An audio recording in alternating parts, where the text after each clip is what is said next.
Please help me to reach 1,000 subscribers. I never thought a single text message could change how I saw my marriage, but looking back now, that was the exact moment everything shifted. It was a Tuesday evening, nothing special. I was sitting at the kitchen table, half working, half waiting, the house unusually quiet. My wife, Laura, was supposed to be home by 7. She'd said she was meeting a friend after work, someone I'd heard about plenty of times but never really met. I didn't question it. I rarely did. Trust had always been the foundation of our relationship, or at least that's what I told myself. At 8:42 p.m., my phone buzzed. I'm at a friend's place, I'll be home late. Don't worry. That was it. No emoji. No explanation. No sorry. Just don't worry. I stared at the screen longer than I probably should have. Not because I suspected cheating right away, but because of how casual it sounded. Like my presence, my expectations didn't really matter. Like I was just supposed to exist in the background of her life, always available, always understanding, never asking questions. I typed back slowly, carefully. Okay. Drive safe. That was all. I didn't argue. I didn't ask who the friend was. I didn't ask what time she'd be home. And for the first time in a long while, I didn't sit around waiting either. I made myself dinner, cleaned the kitchen, and went to bed at a reasonable hour. I slept better than I expected. She came home sometime after midnight. I felt the mattress shift, heard her keys on the dresser, smelled a hint of perfume that wasn't her usual one. She leaned over and whispered, "You awake?" But I said no. The next morning she acted like nothing had happened. Talking about work, complaining about traffic, asking me what I wanted for dinner.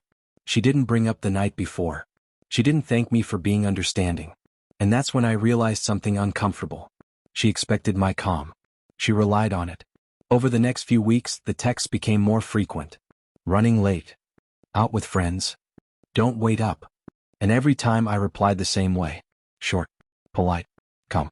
Something changed in her tone too. She started watching me more closely.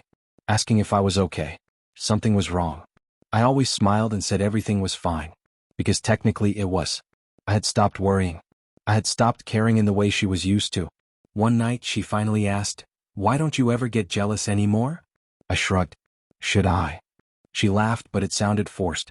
Most husbands would. "I trust you," I said. And I meant it. I trusted her to be exactly who she was showing me she had become. The distance between us grew quietly.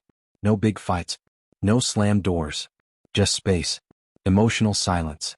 She started coming home earlier, trying to pull me into conversations, into plans. I stayed polite, present, but detached. Something in me had settled into clarity. Then one evening she sat across from me at the table and said, "I feel like you're pulling away." I looked at her and felt nothing but honesty. "I think I already did." Her face fell. "Why?" "I didn't do anything." That's when I realized how different our definitions of anything were. "You didn't do one big thing," I said calmly. "You did a lot of small ones. You stopped checking in. You stopped caring if I waited.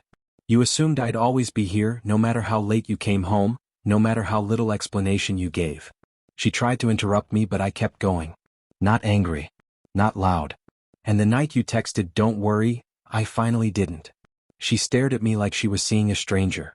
"So what are you saying?" "I'm saying I noticed," I replied. "And once I did, I couldn't unsee it." She cried. Apologized. Promised things would change. Said she didn't realize how it looked, how it felt. And maybe she meant it. Maybe she didn't. But by then, something important was already gone.